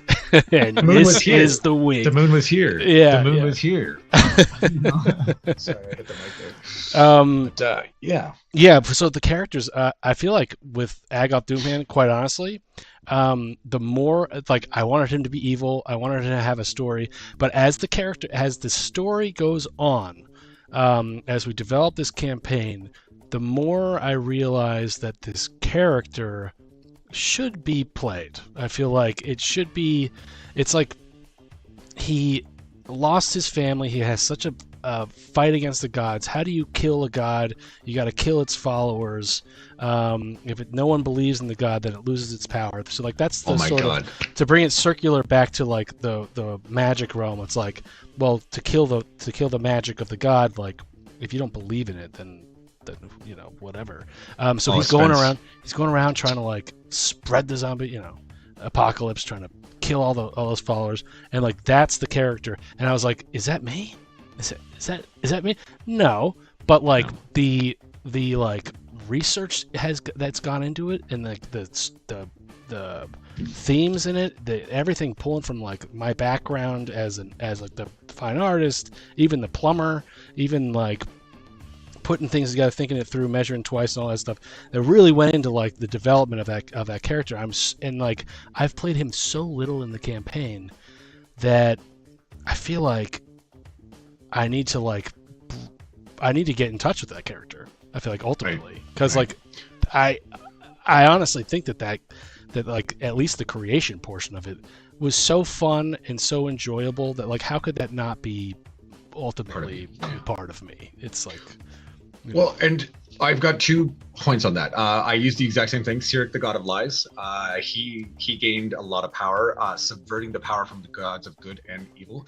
Because the god of lies, when the gods of light were too busy being egotistical, he would swoop in when they were like, "Why aren't you answering me?" And he'd be like, "I am Helm. I am blah blah blah." So then they didn't know that they were praying to this god of lies, and so he ended up amassing so much power. But here's another creepy thing, and I'm sorry, I'm going to go down this path. No, I'm not sorry. 1930, 1935, 1936 Germany, common enemy. One person made a conversation about one common enemy, whether it was true or not, whether it was this or that. But what did they do? What was he able to do? He was able to blow up the world for the next 10 years, right? Because there was this idea of subverting common sense, of subverting logic and togetherness by going that. And suddenly the world was at war. right. And sometimes to destroy a god, to destroy a human, to destroy, how do you take down someone who's got everything? Like, how did they take down a Superman? They chipped him away. They made him not believe in himself. Like there's all these things where it's like you give someone a reason to not believe in what should be believed in, you can make things happen. And it's scary. It's very scary. Terrifying. Yes. Yes. Yeah. And what we have here is a stream and a podcast educating people how to throw the world over. But you're a barbarian though. It's like, what the fuck is going on here? I watched the documentary on Netflix about dictatorship or whatever it is. It's a cool 20-minute episode, 6 episodes on like the world's largest dictators and their fall, and it's amazing how they manipulated societies and stuff like that. It's Propaganda. insane. And I was like, how do I bring propaganda now into my What do you mean how? Inspiration. Inspiration. No talking dungeon with propaganda. Oh my god, you're welcome, Spence. Also, the thing It's is torture that, like, for me. Yeah. So the thing is, though, is like propaganda never ended. It just became mainstream news. Yeah. Oh my god. Yeah. Like, and so like, oh no. And what we have here is that's the comic book guy, and everything is going to be continuing. I can't hear his voice suddenly, but it is. So, for example, TikTok not being allowed in China. Yeah. I'll just say that. I'm just gonna say that, and I'm gonna not say. Well, there's with social media platforms, and I've gone into this with Chris too. Not on Let's Talk Lore, but just in general. There's so much. It's like marketing, and then there's the propaganda aspect of it. But it's all marketing psychology. It's all sort of marketing. It's just marketing. Exactly. And it's Draper not just all over again. It's not just Instagram. It's not just TikTok. It's not just it's the everything. one. Not the, all it's, of it. It's not the one that you own. It's not the one that China owns. It's not the one that this guy owns. Nope. It's all of that shit. It is everything. To know that going in is important. But if you're not able to understand that, what you're seeing is just things that people want you to see because they want you to be there. Come down from the tree, look at the forest. As they say. What, Spence? I've had a lot of I've been doing a lot of art streams lately. I have cried multiple times, but the thing is that is actually something I want people to see. I'm sitting there talking to myself for hours. I heard the song. So when my daughter was born last July, no, the July before. Oh my God, my daughter's about to be 2. Nice, dude. Terrible twos or so fast. Terrible 2, or as my daughter is, 3-nager. Sometimes she's already at that stage. Yeah. But the thing was, though, is that I was sitting there and I was talking about who Ruin is. And I was making this mask. So this is just all fabric that I had paper mache. Underneath it is a green tape. I literally just taped around my face. And I was sitting there and I was pulling the tape off my beard because did I put thread wrap on? No. Vaseline? No. And I'm sitting there like, yeah, fuck, on stream. And the song came on of when the day we got, like the morning after she came home from the, with my ex. I was sitting there and I got stars in my eyes when I'm looking at you. And it came on and as I was pulling on my beard hair and feeling that and hearing that song, I full on just went, and I was like, I'll be right. I'm not going anywhere. Mythic Minds is about being able to be you, being able to expose yourself. I'm streaming art and I'm feeling emotional right now. I despise being angry. Oh, we never clashed our freaking Twitches. Whatever.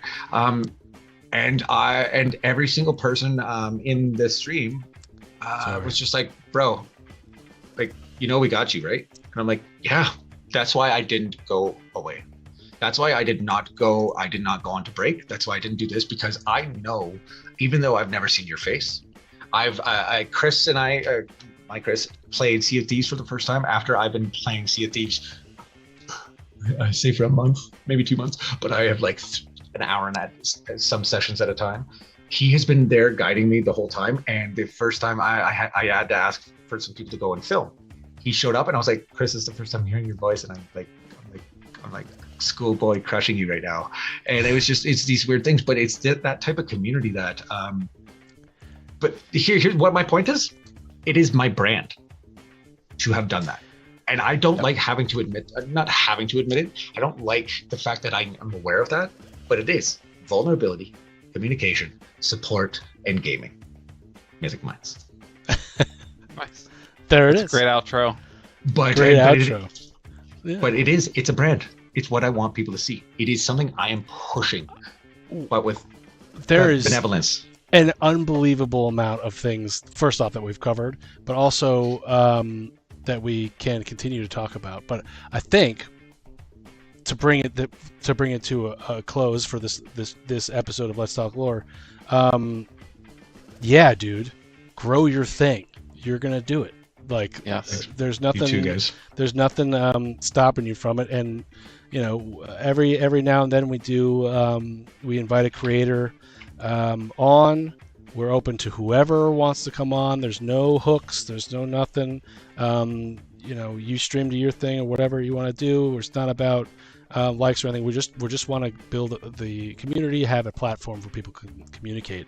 But yeah, dude, there's so much there between like the role play, getting players to do things, and then like therapy aspect of it, and like the cultural aspect of it, and there's so much there. It's really quite amazing. And also, I'm like super excited to see what you create with the guns. Well, hey, as I said, I really would love to have you guys there. The other side of did I not turn my freaking webcam back on Zoom? I apologize for that. You're fine. Okay. The thing is, though, guys, I think we've talked multiple times about trying to get this, trying to work a little bit more together. I'd love to have you guys with playtesting. It seems like every time we get together, we could talk for hours. Yes. I don't want to be. I'm not trying to take over the podcast area there, but if you guys ever just need somebody to jump on, let me know. I love chatting with you guys every single time. It's a lot of fun. And being able to do this together on Twitch now, I think is great. So I am a loyal subject. One of the we're going to grow on this. And Chris, here it is. We're going to have 2 creators with us, and so we'll have 4 created. We're all creators, and we're going to be like, what are we talking about? It might be so awesome. I might have to have a mute button and be like, Chris, or no, an unmute button and be like, Chris, unmute. We need you now. The ADD we have is just too much. It's way too much. Sometimes it's just really fun to watch the rabbit holes you guys take. I noticed you watching, and that's why I kept I'm sorry if it seemed like I was kind of doing the whole host thing there, but I was like, no, it's good. Chris, I see you doing the whole thing, and I'm like, let's bring him in. I know that I can talk for ages. Spence, before you fly off, just take that knock on Twitch. Go and look at it and hit the knock. I sent you an invite on it. We should have done that off the start. But if I may say, Dungeon Doom Hand and Zen Flavor D&D fans, podcast listeners, it was such a pleasure to chat with a brand in your ears, to talk, to be here. These two are lovely human beings, and I was blessed last summer or this summer to have met these guys, and I'm super grateful for being in this beautiful universe where I get to meet people like this. If you are interested in partaking in that conversation about mental health, if you know somebody who could either benefit from it, or if you've experienced something like this, or if you've seen the negatives with something like this, please let me know. You can find my Discord and everything on my Twitch. But also, if you want to see these two fools get their asses kicked in a crossover, I would love it. I'm also working on a Peak crossover. Do you know what Peak is? No. The climbing game, the mountain climbing game. Yeah. Hold on. I'm intrigued. Peak. Oh man, the game mountain is so fun. Climbing game. Dude, it is so much fun. It looks so simple, but it is so much fun, and I've already created the mechanics for it.